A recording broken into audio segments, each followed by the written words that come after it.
I was gonna say, you know what? I think this place is 600 plus. Like I've been hunting here on stream now, 36 minutes. I have not felt much in danger. To be honest, I thought this was. I think it was really hard when I came here before Sanguine Bow, before 600, and before Charms. Now I have Charms at least on Dragolisk and War Dragon, which help a lot. And I do have the 5% crit chance. I will still have to check it out after the crit chance bonus is gone. It still doesn't feel that bad. I can conceivably see myself hunting here 600 plus, assuming a best in slot type character. Yellow Battle Eye, is that YBY? Is that what Yellow Battle Eye? No, this is Nevia. This is Green Battle Eye server. Is the soul lost in Tibia? Nope. It's just a different game. And 5 years, bro. 5 years is nothing. 5 years in Tibia terms, it's like you've just taken a short little break, dude.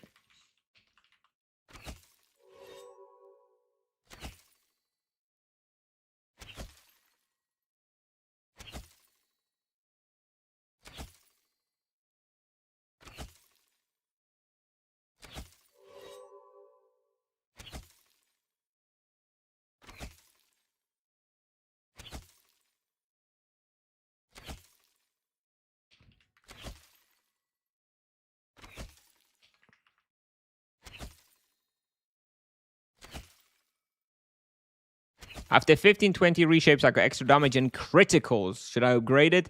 Yeah, I think you should upgrade it, but eventually you'll want to roll off of it. But the thing is, the upgrade stays as long as you don't get rid of it. So you can upgrade this one to 10 because yeah, it's fine. And then what you can do is you can once you've got at 10, you can keep rolling and looking for the new one, but keep in this one just in case, right?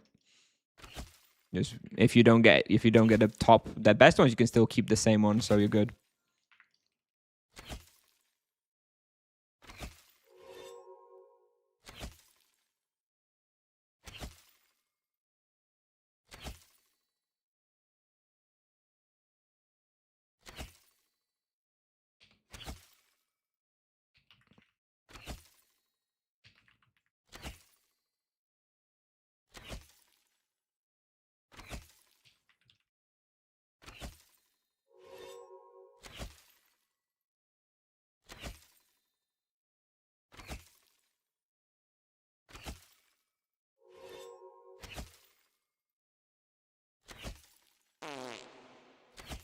Hello.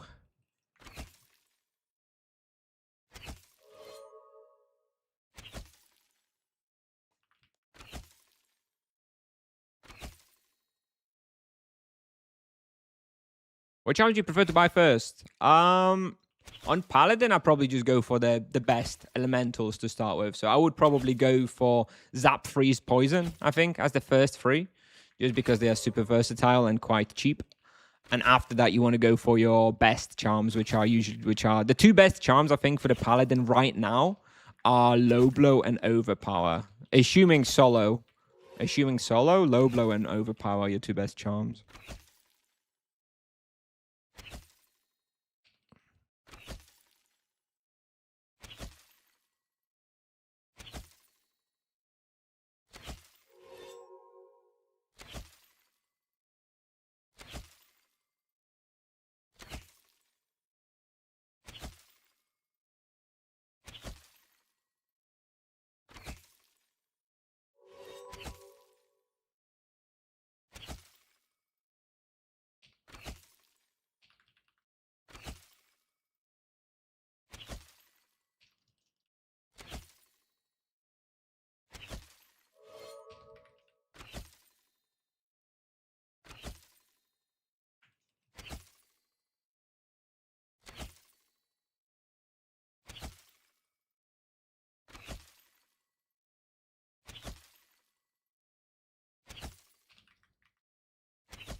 Hello, Greg. Shema, shema.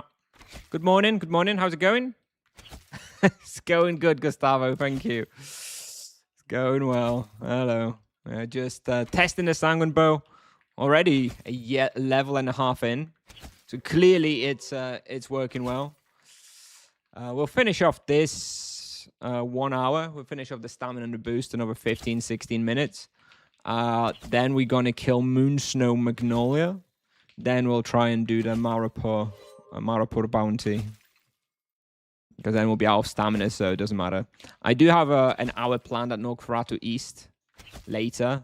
No stamina, no boost, but whatever. It's more about the bestiary there. I want to help. I want some help with the Norkferatu bestiary. I messed up here. We're going to drop XP. I got distracted. I should have been moving to the left. That's going to be a bit of a hit to XP. Oh well. Wasted a good 3-4 seconds there.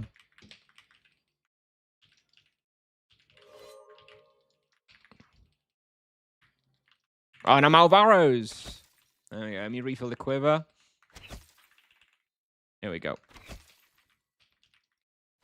I think I skipped a few arrows there because of that too. SMH. Noob.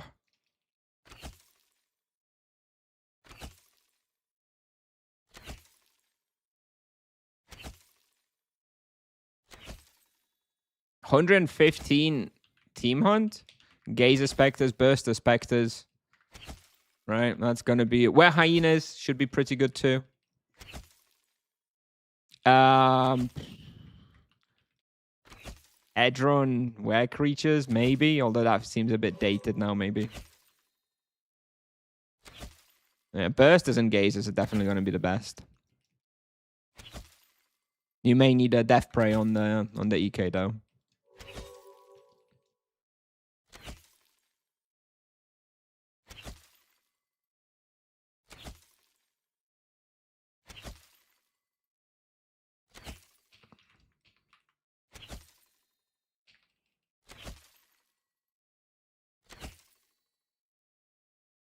Aye.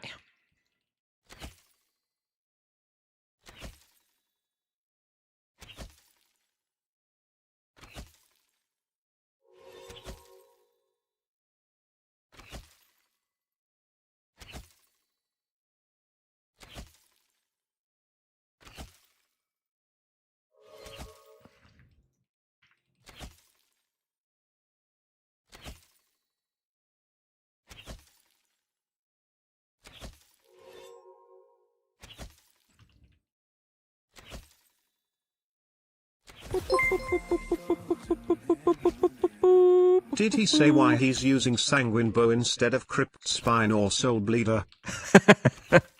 Hey, Tiger. Thank you. Thank you for the sub. I have not explained. I have not explained that. No, I have not explained why Sanguine is better than Soul Bleeder and Crypt Spine. So here it comes. It does more damage. Revolutionary.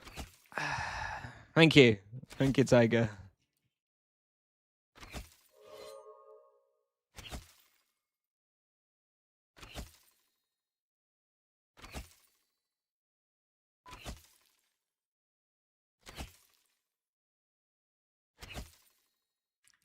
Those barrages to use on target, on cursor. Use it on cursor. Definitely want it on cursor. Much, much better.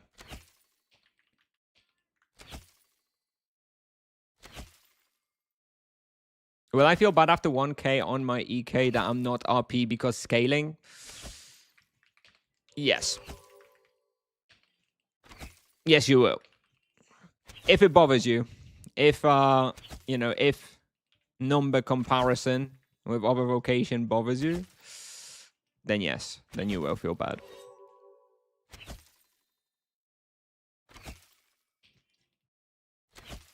Do you need Pendulet over Plasma here? On this floor, yes, I think so. I mean, ideally, I would like the Precision Amulet, the new amulet from Moonsnow Magnolia. That's why I'm going to start farming her, because I want it.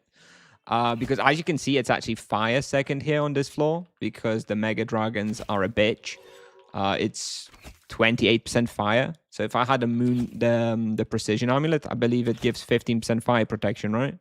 So I'd be mitigating about 4.5% damage from here. At that point, its plays would be a freaking breeze. And other than that, yes, I do want Pendulet because, yeah, it's just still kind of hard here. On the floor below, if I go to -7, where there's fewer Mega Dragons and it's just a lot easier, then yeah, I can probably just use Plasma. But remember, I'm only level 600, right? If I come here at level 800, then yeah, I'm just going to go full Plasma setup, right? Cheapo set. It's fine. But I am still fairly low level for this spot. I think you'll agree.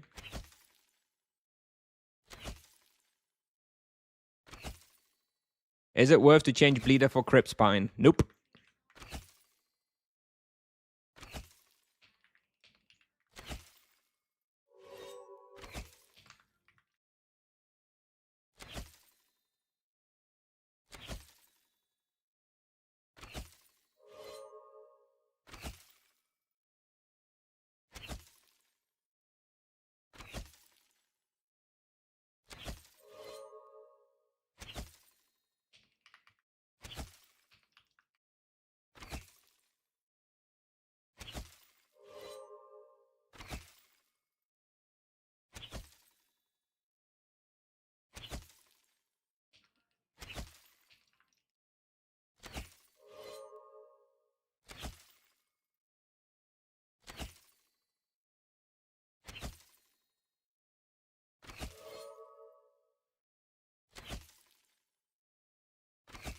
People always bring up the comparison. That's true, but it's more not feeling your character grow as much as what.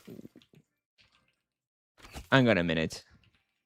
I'm not sure. Let me just read that comment again, Tiger. I'm not sure if I'm following where you're going to this. People always bring up the comparison. Which comparison? Oh, it's the EK versus. Is it the EK versus Paladin at high level scaling? Is that what you're alluding to? Yeah. So that is something that was a real disappointment on the monk, right? It's one thing is the comparison to other vocations, right? You feel weaker, but yes, like Tiger's saying, the other consideration is that your character just kind of stops growing, and this is what happened on the monk as well. Like you hit level 600, you unlock your sanguine claws, whatever. And I have to imagine it kind of feels kind of similar for the EK. And then you just keep hunting the same spots. And sure, you have a little bit more damage. You have a little bit more health. Things are a little bit more comfortable. But you're not exactly feeling like you're changing all that much. You get 50 more levels. Doesn't feel like shit, Doesn't change anything. So yeah, you kind of lose the sense of progression, I guess. So yeah, that's a fair point too, yeah. I love to hunt monsters one by one and not lure packs. Yeah. No. Well, if you want to do that, what you want to do is you just want to be a bosser.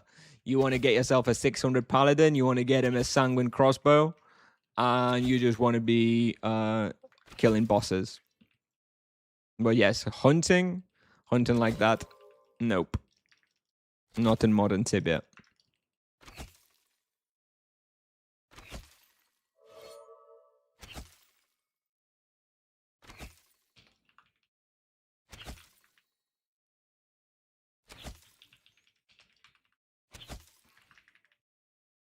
Just got Sanguine Sword at 620 and I feel exactly this. Yeah. Not going to change very much.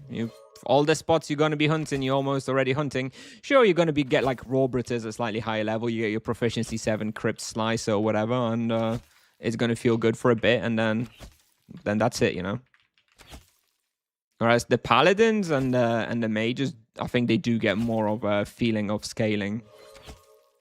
That, every X levels, they are getting more powerful still.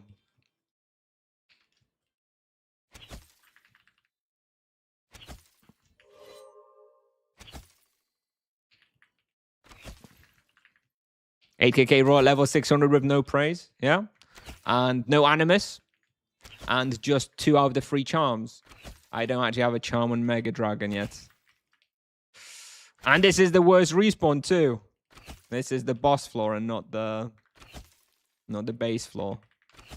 I think with full charms and Animus, I'd be pushing like 9 KK Raw maybe on base floor. And this is only a Proficiency 5. Sanguine too. Balance.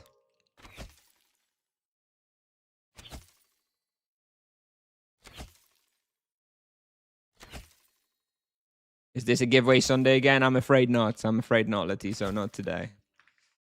Today is gaming Sunday.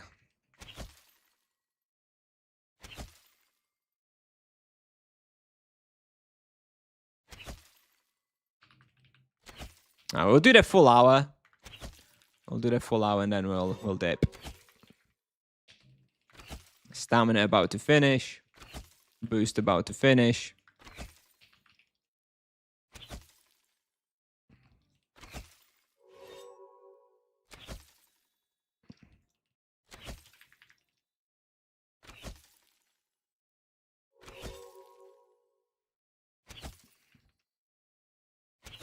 My results are starting to drop a bit, I can tell. I was doing comfortably like 8.1 for majority of the hunt. And now it's dripping to like 7.9 because, yeah, I've been hunting for over 40 minutes, 50 minutes straight. My old man hands are already losing the focus a bit. As you can see by this box right here.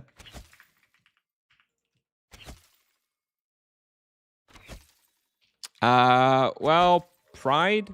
The damage calculator on Tibia Pal is in the final testing stages. And we could very, very easily compare values for a particular EK via the damage calculator. What's my base skill? 130 for dist, 36 magic level. Of course, it's a good character. There's definitely no denying that. But still, an equivalent monk or an EK of the same skills obviously wouldn't be able to do that here.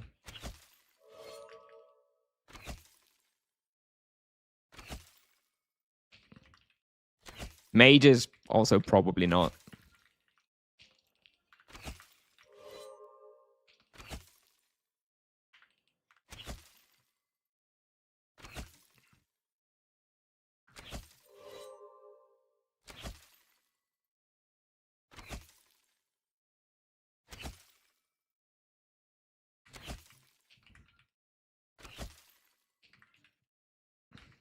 Yeah, if people are interested, I may do like some sort of comparison on Tibia Pal damage calculator today on stream because it is still working. I want more people to test it a bit and flag bugs because we definitely did find some bugs over the weekend. But you know, the more people test them, the quicker we'll get them all.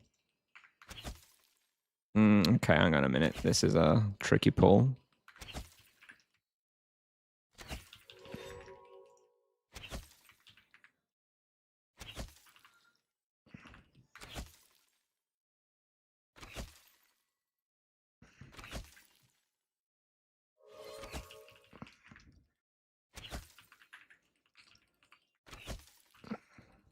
Isn't it crazy that monk at the same level does an average 20% more than this? I know. 9.6 raw here on a 600 monk. Broken, dude. Totally broken.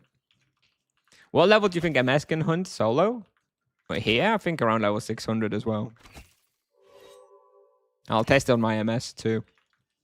ED does better in this particular place. Yeah?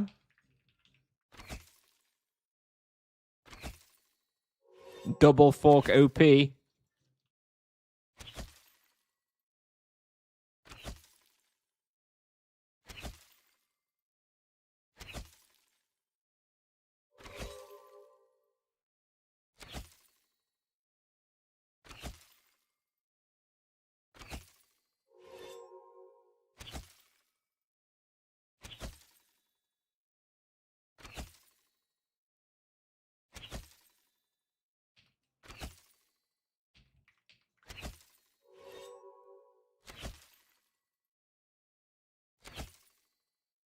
I want to try and grab the loot because I don't think I'll be coming through here again.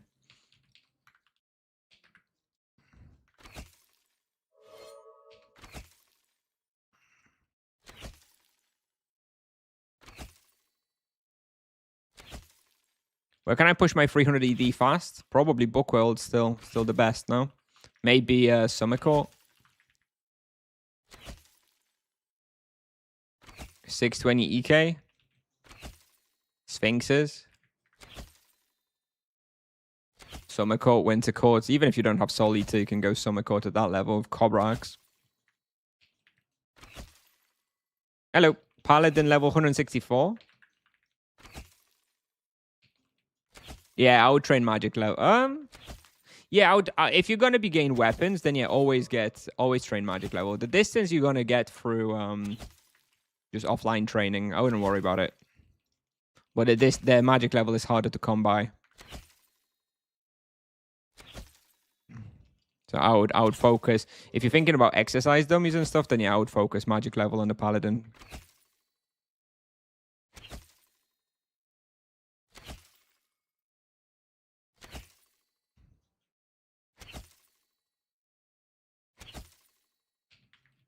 Cobra basement, yeah, cobras as well. I'm gonna try cobras on my paladin actually. I've got the cobras planned, both bastion and basement on this paladin at level 600. Not sure that is going to be all that good, but we'll give it a go.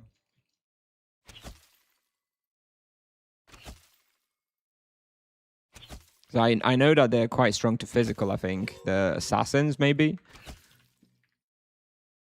Which is a shame and makes it difficult. You're about to level up again and didn't even use the previous point in the Wheel of Destiny.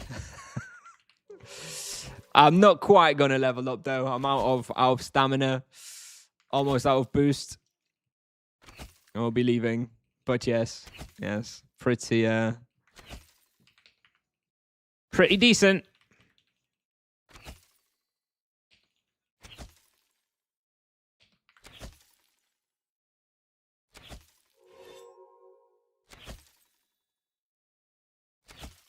Siema, Kubas. Duos just go wherever solo players go, but like 100 levels earlier. So just check where a 500 ED or EK could go, and then just go there.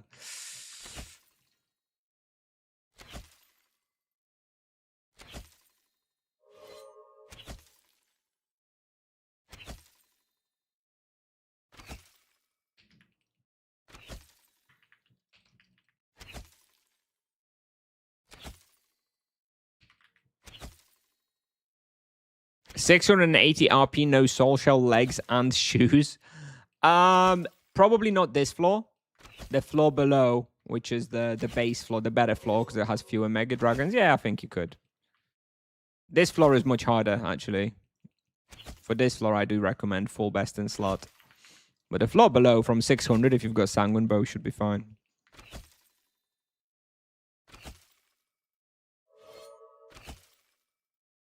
Our Lava Lurker is still the best EXP per hour for 161 RP. No, I imagine you can go Grim Reapers and Yalaha already on a 160 RP. That's got to be better. Other than that, I don't know if anything else is better. Maybe Ormond West better than Lava Lurkers? Maybe not. Probably not, actually. This just caps out at like 2 KK raw, right? Ormond West.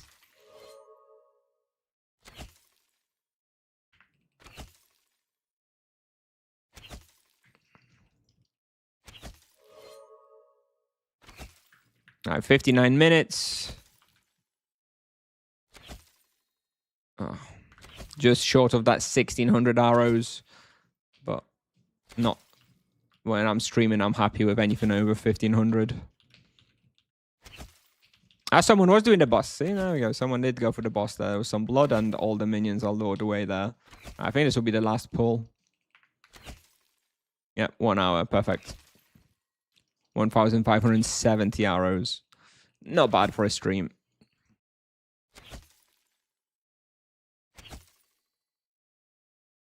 And just 8 KK raw hit just now. Okay. Let me copy the analyzer because I want to use it for the...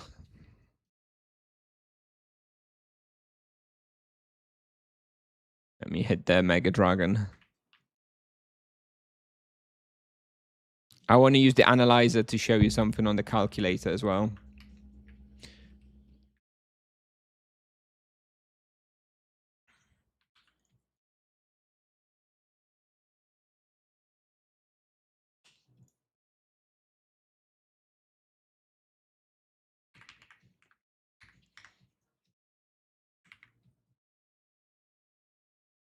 All right.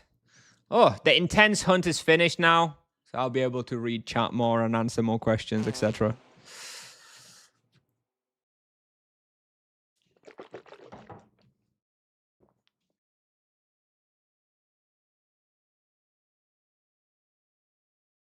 If you're going for Exori Min, you don't use Exori Mass. No, you don't. You would use Exori Gran, Exori Min, Exori. Anyway, Pride. If you want a comparison, we can run a comparison for you now on the calculator. Give me your EK level, your skill with everything equipped, with your items and Utito, and tell me what you want to check, which wheels you want to compare. And we can run it for you. And let me open it up.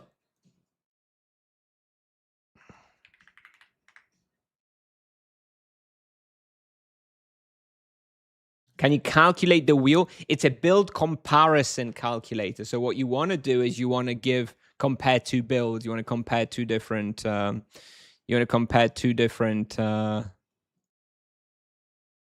Wheels, right? It's not. It's hidden for now. It's on the damage calculator. All right, so go on. Let's run through the calculator for some build. 750 EK with 200, around 200 skill with everything. Okay. Wheel of Destiny then. So were you want to compare Exori Min?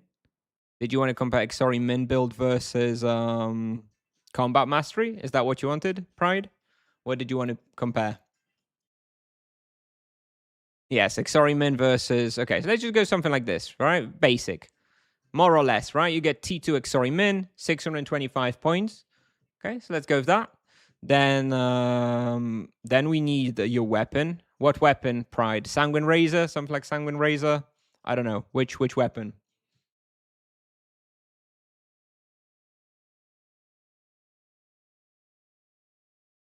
Soul.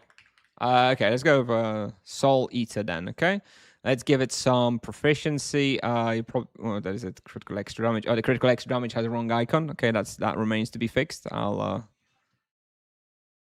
Yes, it's all messed up. Let me load that again. It's really messed up. Okay, the icons definitely need fixing. Let me make a note so I don't forget. Anyway, the descriptions are right, so you can use that. Critical extra damage, crit, so something like this, right, on the Soul Eater. And then you've got the rotation. So you'll have this will be the Exori Min rotation, right? Average targets. It selects how many targets on average people hit with each, plus the ratio of your rotation, and versus the Exori Mass rotation. Yeah. So we're gonna go to build B. We'll import from build A. So it's exactly the same. And we changed the Wheel of Destiny from the Exori Min. Oh no, you wanted the Executioners. Is this what you wanted? What did you want on the other wheel? What did you want on the other wheel? Did you want the T2 Combat Mastery? Like this, something like this, plus T2 Exori Gran, for example. T2 Exori Gran plus T2 Combat Mastery. Okay, so something like this then. And still with the same rotation. Still, let's go with the same rotation. Same proficiency.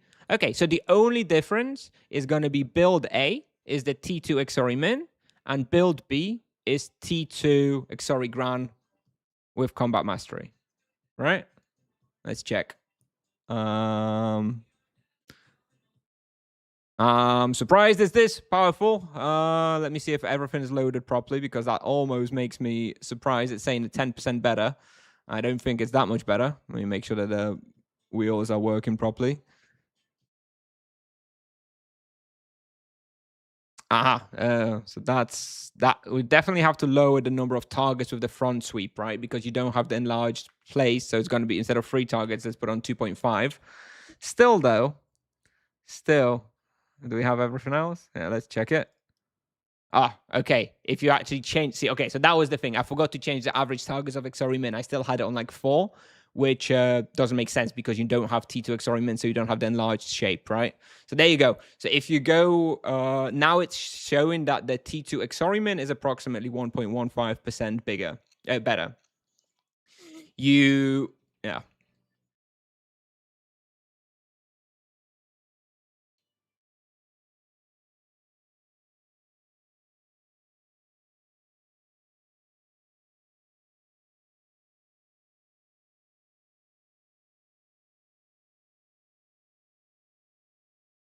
There you go. Yeah, no, it's not going to be a huge difference. It's not going to be a huge difference. The other thing to consider, Pride, is that you will be leeching a lot more with the Xori Min build. With the higher hitting Xori Min, with the more targets of Xori Min, you're going to be leeching a lot more. So build A is better for damage. The Xori Min build is better for damage and better for sustain as well from the leech. You will be taking more damage though, because you don't get the damage reduction from combat mastery, right? Where charm damage, we don't have any charms, right? We didn't put any charms. Anyway, that was an example of a build. I can do one more if anybody wants to do one more. If anybody wants to do some other wheel, maybe not an EK, maybe a different vocation, which we can take a look. I don't know if anybody's got some. No, not an EK, not an EK. Is the calculator available for everyone? Yes, it's available for everyone. It's just not on the navigation. It's just hidden from the navigation. It's just tibiapal.com/damage calculator, so you can check it out.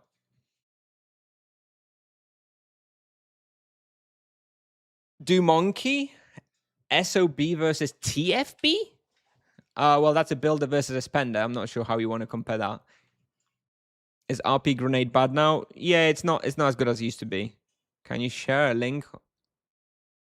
Yes, I can share a link. It is still in testing, so SOB against FOB. That's still a builder versus that's still a builder versus a spender.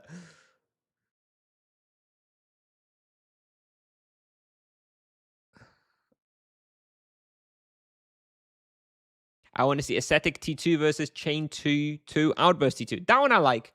I like that, Jojo. That one is, yeah, we could do that one. That I like, because that we can actually compare fairly easily. Okay, so let's go with a Monk. Round level 750, 160 fist. Let's reset everything before I do this. Monk, 750, 140, 160 fist fighting. And we're going to assume Virtue of Justice for the Wheel of Destiny. Okay, so let's go for the T2 Chain Wheel. Something like this, right? 725 points. So I guess it's going to be like level 775. Plus we can stick a Greater Gem in. I guess, well, so this is the thing. Greater Gem. I don't know. Whatever, this doesn't matter. Should we go, I don't know, Spiritual Outburst base damage? No. Let's go Sweeping Takedown base damage. That one's always good. Sweeping Takedown base damage on this one. We'll have the same on the other one, but just different wheel. Weapon Proficiency, let's go with, I don't know, Sanguine Claw, maybe. Yeah, basic Sanguine Claw build. And for the preset, you want to do the takedown. You could also, okay, so this would be the one with the outburst. So you kind of want to add outburst as an alternative spender, right? So you add Spiritual Outburst, but we then have to halve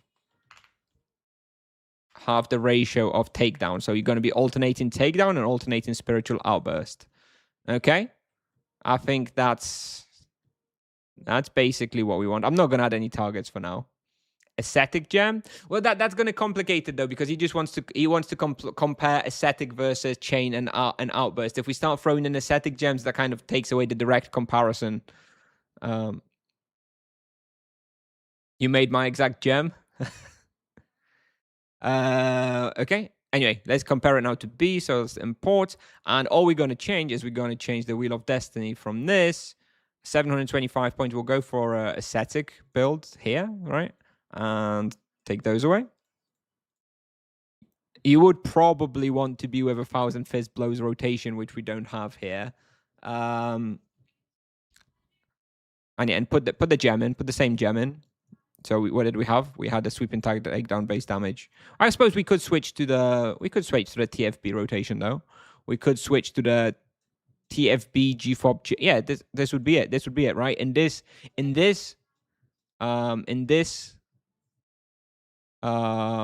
wheel, you would probably go with TFB, right? Instead of like the chain as your main spender. I think that's fair. Something like this. Okay. I think that's it.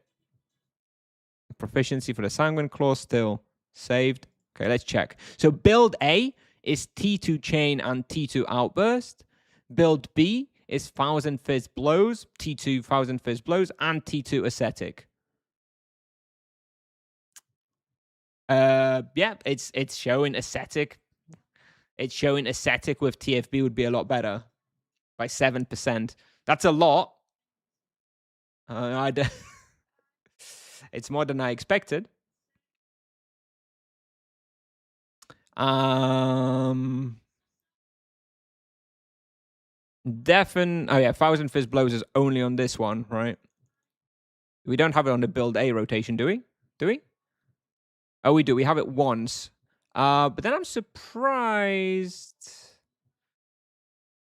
that we don't have more damage on the TFB hit. Does the TFB wheel not give any extra damage? It does, doesn't it? Yeah, 40% critical extra damage for this spell. Feels like that's not... Oh, no, we had that anyway, though. We had that anyway in the other build. We just have the cooldown reduction on this one, which allows us to cast it twice. Okay. Did you lower this fight on build B with VOH? No, we have the same character. Both of them are VOJ, right? Oh, no, they're not. This one, okay, this rotation's different. Yeah, you're right. So we need to add another... this would have to be in... You're right, this... With ascetic, you would be in a VOH, right? And this is, yeah, you're right. We need to lower the fist. Yeah, you're right. We need to lower the fist. Like what? Without VOJ, 16%? Yeah, about 140 then, right? And Virtue of Harmony. And let's check. Yeah, okay, so it's closer. Still saying it's better, though. Still saying it's better. Yeah, 5.5%. I don't know if this skill is fine. I don't know if it shouldn't be like 135. I don't know. I would have to have actual numbers, but yeah. With 135, it's only like 3% better. How many targets on sweep and takedown? 6.4. But this is the most difficult part to fill out, right? This is the most difficult part to fill out. If you tweak the sweep and takedown to like 7 here, it's going to be a lot better, right? But it's unless you start like saving your logs from your hunt and uploading them and parsing them, it's very hard to say the average hits are. Can you add to that calculation sweep and takedown secondary damage?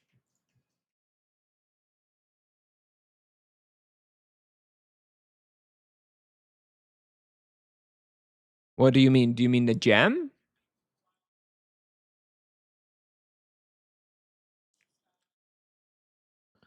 Sweep and takedown secondary damage.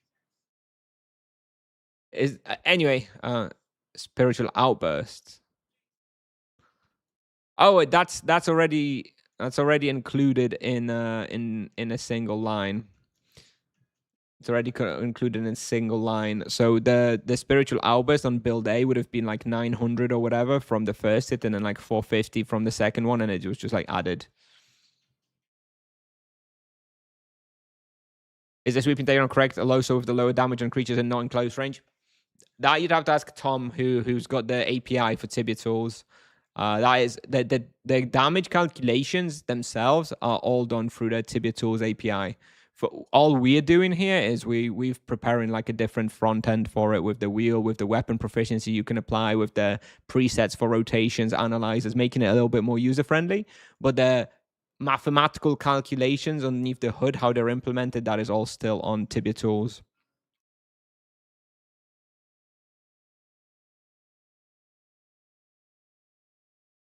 Yeah, that's not on the Tibia Pal calculator. That would be on that is on Tibia tools. So I don't know if you know Tom. I think you probably know of Tom. So you're going to have to trust his implementation of that on the sweep and takedown. Anyways, just another little example, right? It all does come down to like the average targets a lot of the time. It's hard. It's hard to compare, right? Never trust a guy named Tom.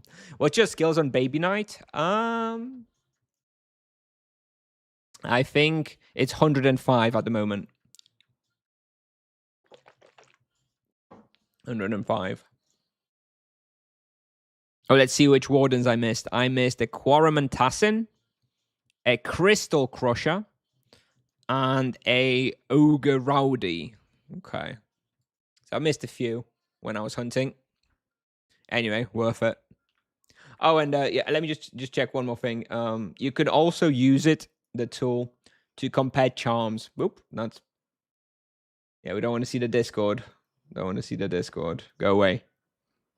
You can use it to compare charms, because I actually have a log now. So let's just make sure that the build is the same. Let's import the build again. So let's say that we have build A and build 2 are the same. So this is the virtue of this is the T2 Chain Penance Spiritual Outburst build. We have that on both, and we're going to check which charms are better.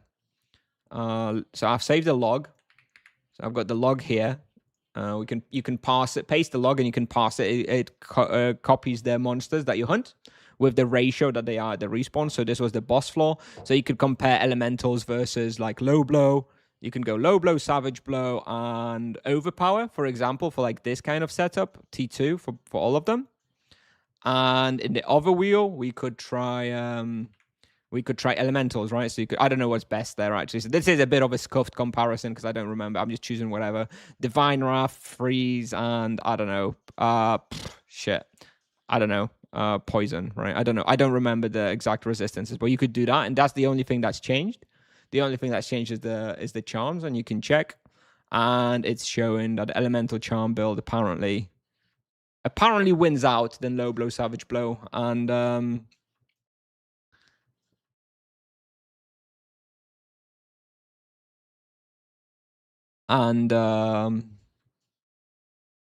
overpower, which has me a little surprised, especially as if you look at here on the left, all the stuff apparently is more damage on the left hand side. Oh, but that's because it's... Oh, okay. So everything here on the left-hand side is obviously higher because that's the low blow and savage blow increasing the crits. So everything is higher, but, you know, you get a lot more charm damage here from this one. I'm surprised, but apparently elementals at Nimisat on a level 770 monk with this build would likely be 0.8% better. Gonna have to test the charms out a little bit more, but yeah, there you go. You could use it like that too. This does all depend on the number of monsters hit, you know, with everything. How about on a paladin? I don't know. This is something I have to check with Tom, whether he handles low blow, auto attack, damage scaling properly on the paladin. So maybe let's try someone else. An EK. Try an EK. Let's reset everything. Try an EK. Actually, no, I can't be bothered. That's enough. That's enough. That's enough calculations. Let's go back to the game. What's my loot? Hotkey, it's 5. From what level? Edron Castle Paladin. When you say Edron Castle, do you mean Bookworld? Maybe copy my calculator. Okay, you did send something. All right, fine. I'll check your calculator real quick.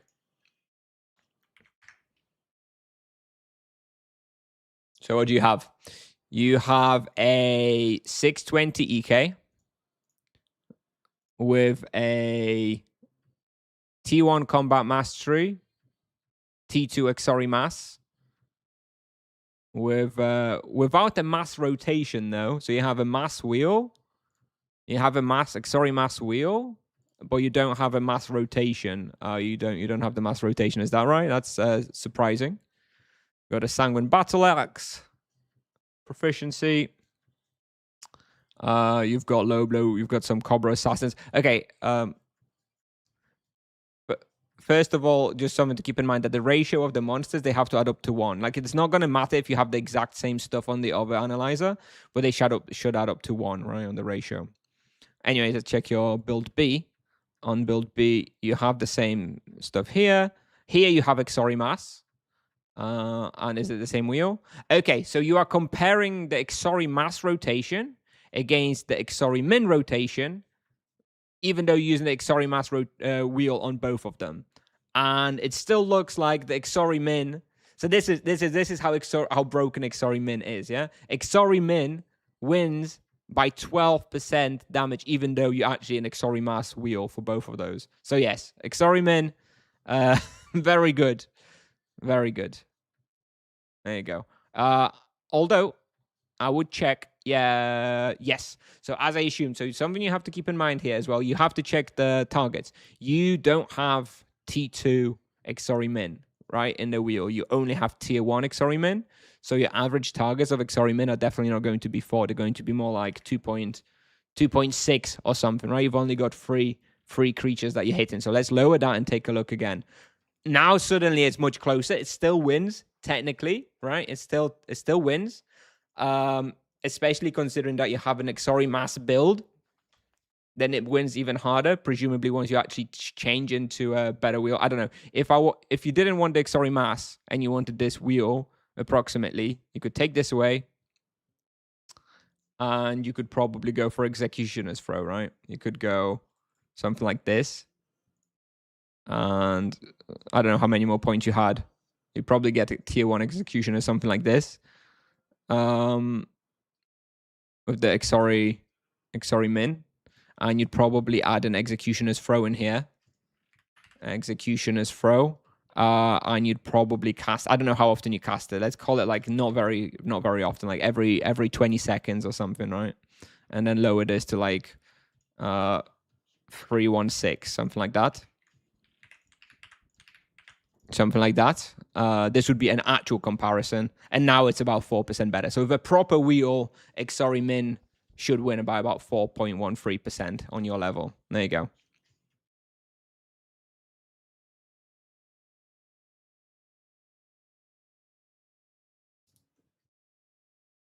All right, anyway, I don't want to be doing any more of these. We've done enough of these. Showcasing the calculator. Feel free to play around with it. If you spot any bugs, any issues, do flag them to me. We are currently going through like a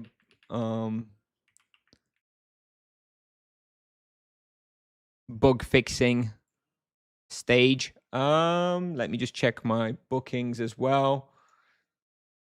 So I have Norks in 37 minutes for a duo. Don't know how long we'll be able to play there. Oh, Maripur Turtles is taken now. Fuck off. Only -2. So I may go and annoy him and hunt -1, but come on. God damn it. Someone the guy who booked it for 3 hours. Bro, how can you hunt Maripur Turtles for 3 hours straight? What is wrong with you? You need help. Swear to God. It's a bot. I somehow doubt bots are booking the respawns via the Discord.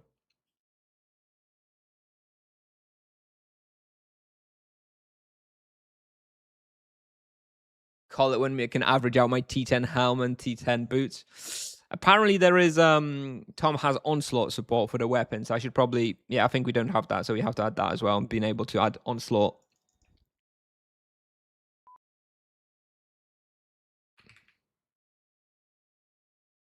You definitely use their Discord booking if you were a bot, so people leave you alone, I suppose.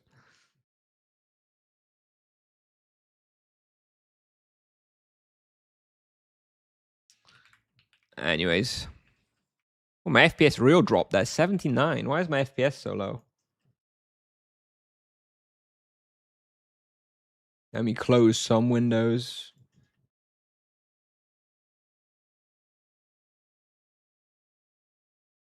Okay. 120. Okay, that's a bit better. Still kind of high, though.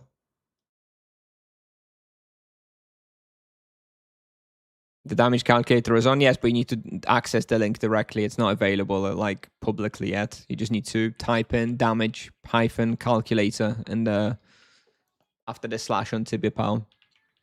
Did you do the Inquisition quest yesterday? Yes, I did. I made it on my baby paladin. Yep.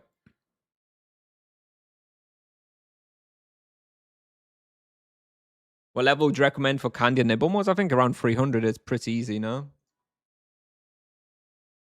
Okay, let me do we have the get the bounty talisman on and reset and let's go. Oh, trapped. Yeah, we have to hunt -1 though, my god. -1, terrible. Whatever. Okay, no, someone is hunting here. Just checking. Hey, this is my pull now. Don't you dare be grabbing my -1 pulls. Dude hunting turtles for 3 hours.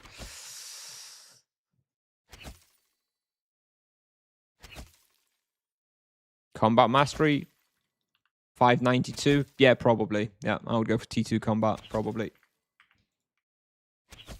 Although executioner's throw to finish the stuff. Hang on a minute. Get out.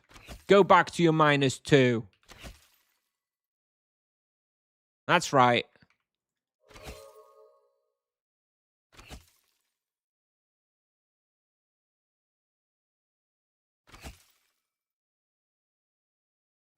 There's only 2 options for an EK at that level. You either go T2 combat mastery or you go tier 1 combat mastery plus tier 1 executioner's throw.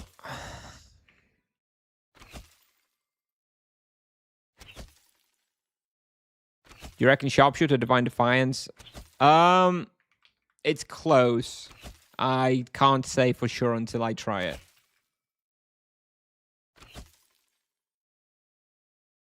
Divine Defiance, obviously a little safer, but I don't know if that's enough.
Already got 5% proficiency towards 6. Okay. What is going on? That was the guy who's got the booking. I just saw him hauling ass out of here in a duo. Were they hunting here in a duo? What is going on this server? So it's not one dude hunting turtles for 3 hours. It's a duo. But they just left. Are they refilling? God, I don't... That is so suboptimal. Oh, what a waste of effort. Yes, you can come here in 400 EK these days.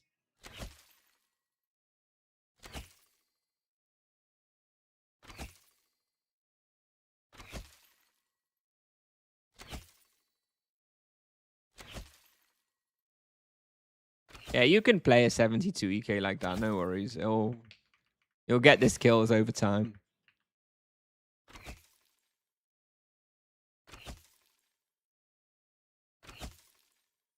Sanguine T4 waiting for level? Well, I don't have a tier. I was talking about a proficiency just now. I don't use tiered items. Scam.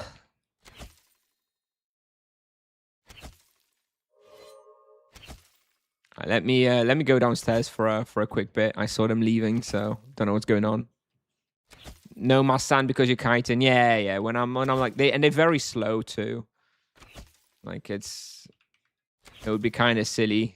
You'll still use Massan if you happen to be surrounded by them. Like now, for example, I would use Massan, but it's still better. But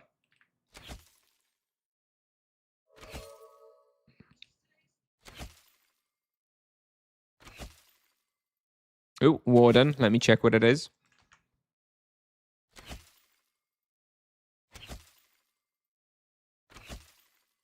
Yeah, we'll go.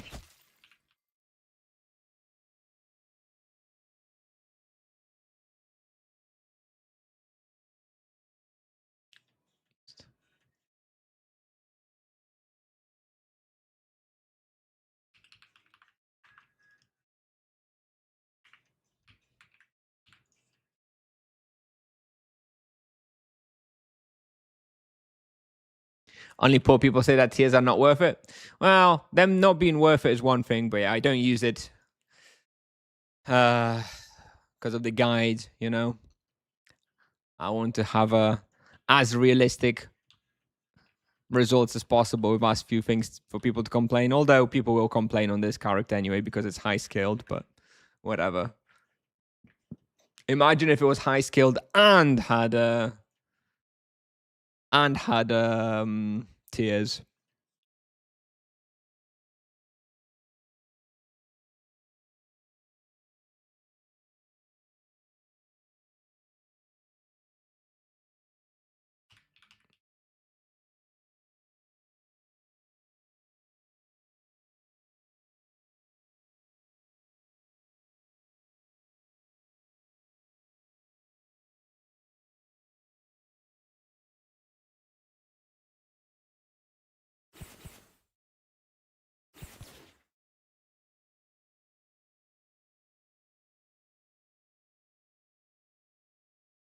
Look at this chaos.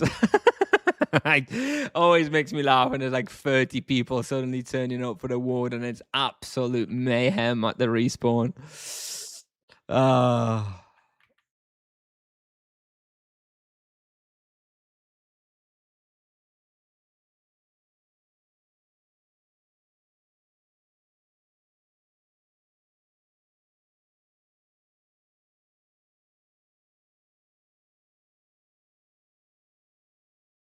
Hello, Sir Gaines. Hello. Good morning. Let's get back to the bounty. Oh, the turtles are free. So those dudes claimed for 3 hours. They came here, they hunted for 25 minutes, and they were like, it's shit. Yeah, no kidding. No kidding, it's shit. Especially in a duo. What the hell are you doing with your life? Well, that means I can go there now. Good.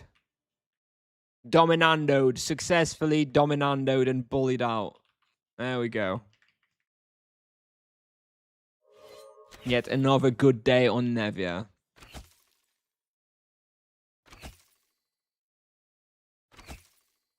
You think they were doing the quest? Yeah, maybe they were doing the quest, yeah.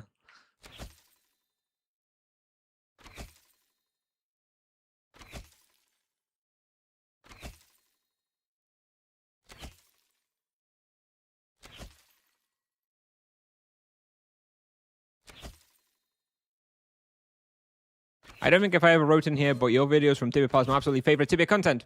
Thank you. Thank you, Gelenort. Thank you. Bounty Talisman. Yes, back on the Bounty Talisman indeed. Thank you.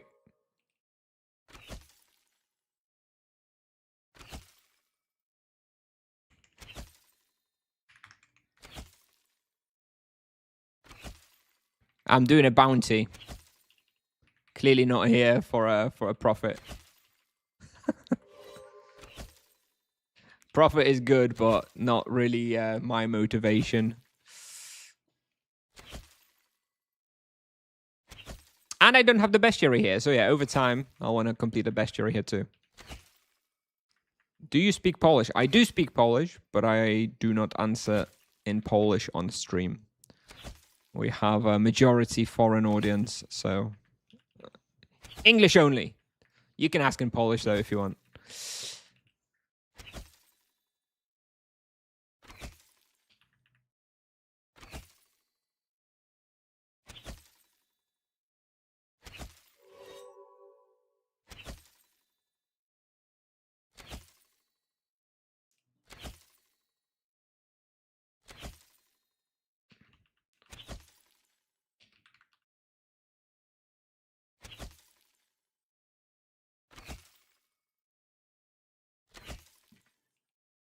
Did you remember to switch off the AI learning from your stream though? Why would I do that? I love AI. I want AI to know everything about my stream so it can get better.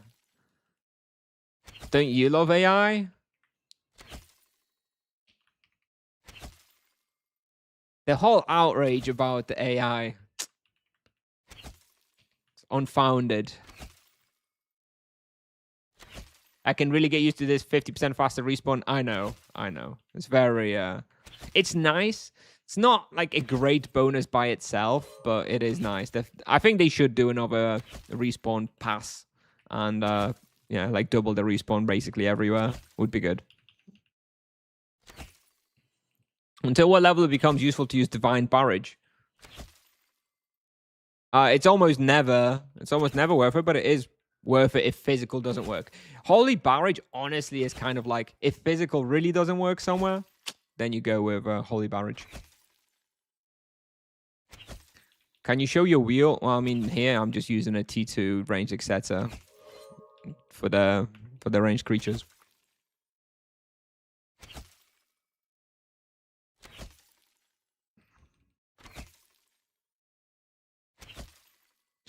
Third charm for Monk after low blow and savage blow.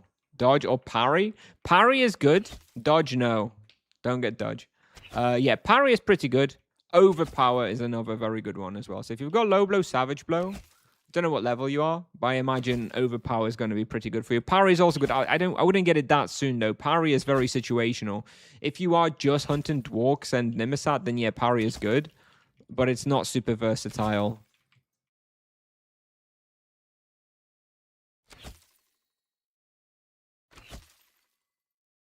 Okay, I got to finish in about 20 minutes. Wiesław Monkieta, are you watching the stream right now? Are you watching the stream? Because I'm supposed to go duo with him in 30 minutes, but won't be able to. Never mind. Yes, okay, sorry, Wiesław, I have to finish in about 20 minutes. So that duo, unfortunately, is not going to work. Unfortunately, someone pre-booked the respawn for 3 hours. Just when we wanted it. Fucking pre-booking on Nevia. Love Nevia, but the pre-booking for certain people really winds me up. In 99% of the cases, like, it's not an issue, right? It's fairly rare that it hits you unless you hunt extremely contested respawns. But when it does hit you, and someone pre-books a respawn with the special privileges that you wanted to hunt at that time, oh, hold me back, or I'm going to flip out. Hate it. You still have it claimed for 1 hour? No, I have it claimed, but I can't go. That's the point. I have it claimed for 1 hour from 1:30, but I can't go. I have to finish now in 20 minutes. Hello, Christian. A question about Soul Tainted perk. It boosts death spells. So if I convert Death Echo for fire spell, it works. No.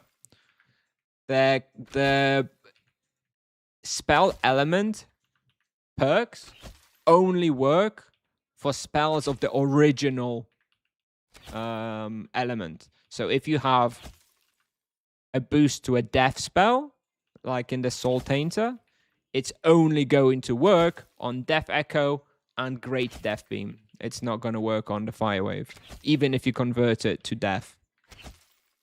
It only takes the original element in consideration. Extra damage for spells or auto attacks, they're both very, very, very close, Mr. Botanic. So whichever one you get first, you keep that one. I got a question if you don't mind to answer, bro. No problem, bro. Got 100kk to spend. Level 90, 190 to 130 deaths. Very good. I mean, there's not that much gear on level 190, to be honest. Just literally, I suggest you just go into Tibia wiki for each equipment slot and sort by level and see what's available for the paladin. I mean, from the top of my head though, 190 paladin, the best investment you can make if you really want to splash the cash, I guess, would be a tier 2 prismatic armor, because you're going to be using a Zawin helmet, prismatic armor, prismatic legs, and guardian boots for a while yet. Get a tier 2 bow of destruction as well for level 200. But honestly, there's not really that much you can spend cash on level 200. It's all pretty cheap. Yeah, get the tiered items. I think they'll be pretty good. The tier 2 prismatic armor and tier 2 bow of destruction. Gnome armor, yeah, true. Gnome armor, level 200. But that's still a few levels. But yeah, if you definitely want to pick up the gnome armor as well at level 200. I don't know how much those are now.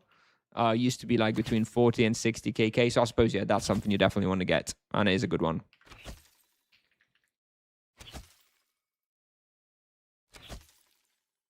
On solo hunting EK 200 weapon, I should get vampiric or void. Vampiric.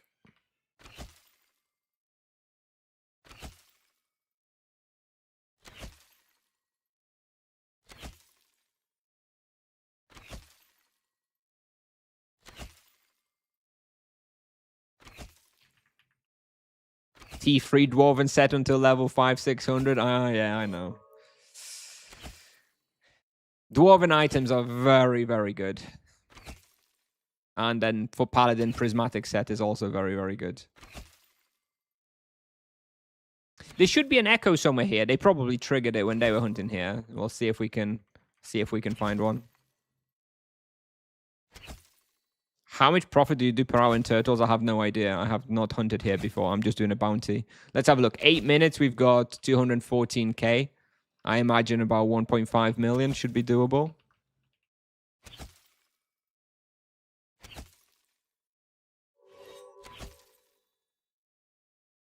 Probably a little bit more even. 1.7, 1.8 maybe.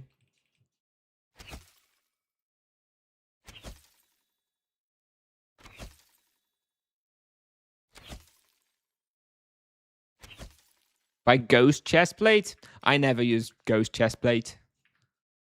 I don't know. I don't see much use of it. Like, ghost chestplates are good if you want to have an elemental imbued armor for like every respawn, and they cheap, so you get like 6 ghost chestplates and you imbue them all. I was never a fan of that, so I just always switch between prismatic armor and gnome armor. And I just imbue the gnome armor with something that I want.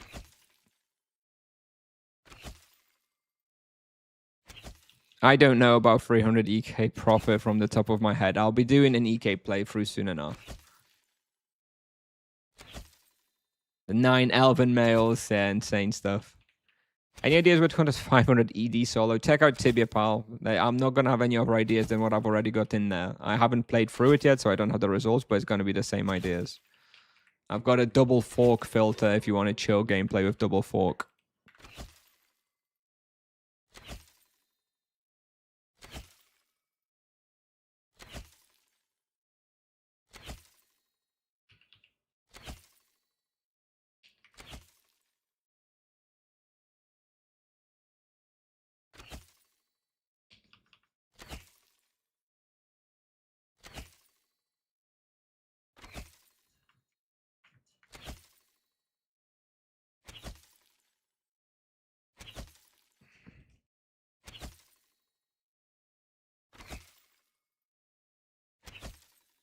$10 minutes, 270k profit. So yeah, it works out about 1.6k, something like that right now. Yeah, something around that. Are you starting on low level EK? Yes, I have 2 EKs right now. I'm not fully sure how I'm gonna split it yet. I have a level 52 EK with 105 skill, so it's pretty high, obviously, but it's not like outrageously high, you know. 105 base skill is good, especially for a level 50, but like by the time you hit like level 90, it's not that crazy, right? I think it's not offensively outrageous.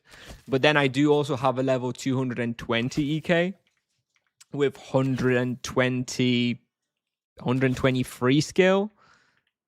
And that one I'm not so sure about what to do, because obviously that's the EK I would like to play long term if I keep an EK, because it's already got great skill. But I feel like if I rock up for a level 200 guide with 120 free base sword, yeah, people probably won't like it. So I'm kind of thinking, do I just take that baby EK to like level 300 or so, record everything up to 300, then get rid of it and pick up the 220 and start recording on that one from like 400 spots? I feel like having 120 free skill on 400 spots wouldn't be so bad, you know? I feel like it's still high for a level 400, but it's not like outrageous, you know, as it would be on level 200. So that's what I'm thinking right now, but we'll see. Because it'd be a shame not to use that high skill DK, you know?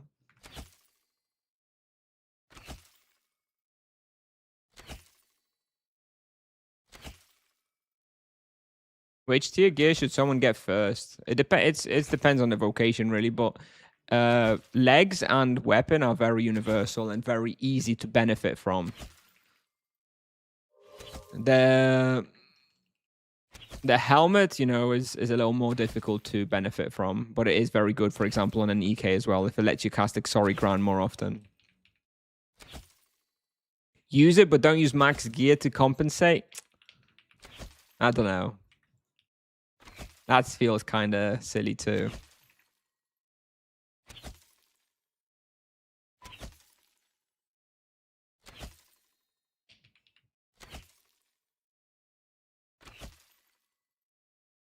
I will do, you know what we're going to do? We'll,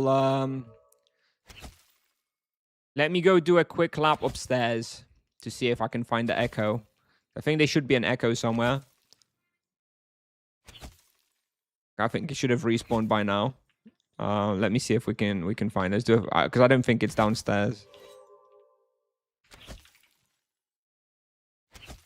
And then we're going to finish.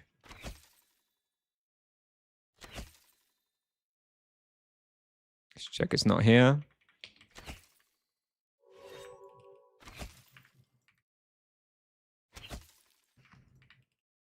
Yeah, 140 skill EK. Full tiered gear. Yeah. That would go well.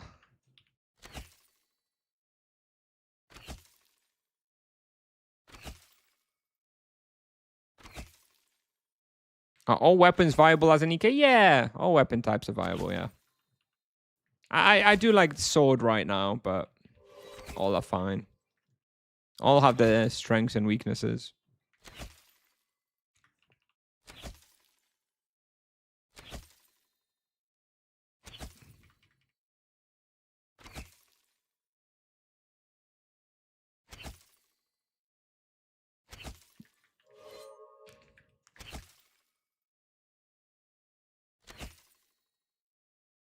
Checking this corner. No, nothing here. Yes, Tiger. I think that is definitely worth it.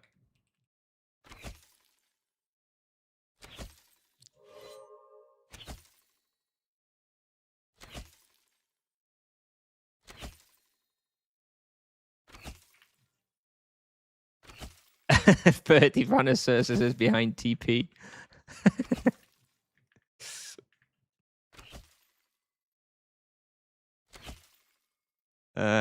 Well, that's why I've not gone down the route of making a tool like that, because to get a tool like that fully reliable, it's literally years of work for multiple people, most likely.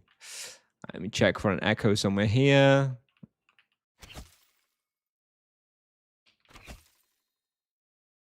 And if you're using like some scuffed OT data or whatever, then it's kind of a misleading tool. Why is Master of Flames so shitty? I don't think it's Master of Flames that's shitty. I think it's the Fire Wave that's generally low DPS. It's a difference.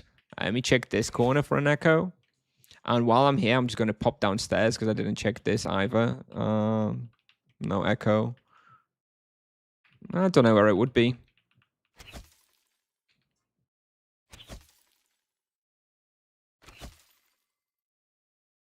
Hey, Krishna. Hey, Mr. Guafa. Any chance to release Sorcerer Guide for this place soon? It's probably going to be pretty soon. Let me check. Let me check my recording list. This place is 8th in line right now, which would mean I would release it on the 24th of August, according to current schedule. I could try and push it up a bit, I suppose, if you really want to.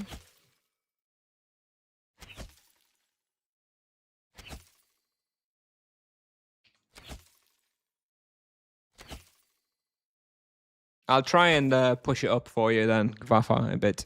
Oh, here it is. Oh, look at this. There it is, right by the entrance. All right. Please no warden. Please no warden. I don't have time to call anybody. I have to finish. Please give me some influenced.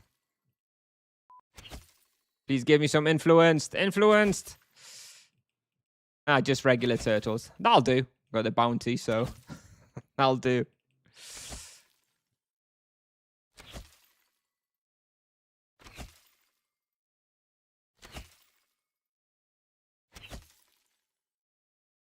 All right. Let's get out and let's finish.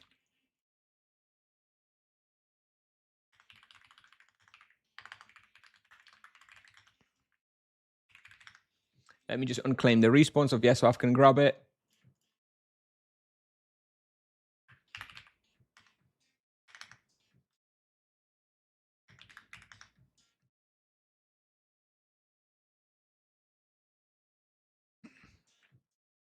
Well, you didn't finish the bounty. Yes. I have to finish hunting. My kids are coming back, you see. My kids are going to be back here in 5 minutes, so I've got to finish. That's all. I'll do the bounty another time. Priorities. Priorities. Oh.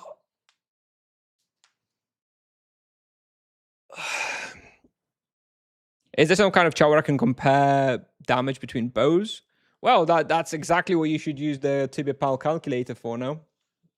You can go on the tibiapal.com /damage-calculator. It's still hidden, but this is the exact use case, and you could just put in your character, your build, and all you could do is change the bows around, and yeah, it would work. Hey, Antari, I'm just finishing. Sorry, my kids are just coming back home. I've got to finish, please. Hello, Antari. Hello.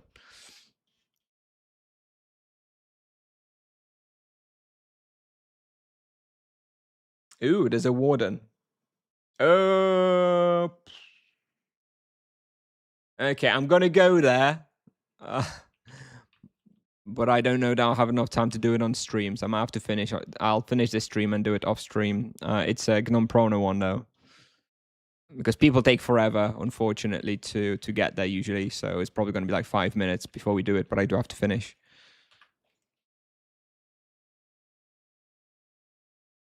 So let me just get there, and then we'll finish the stream.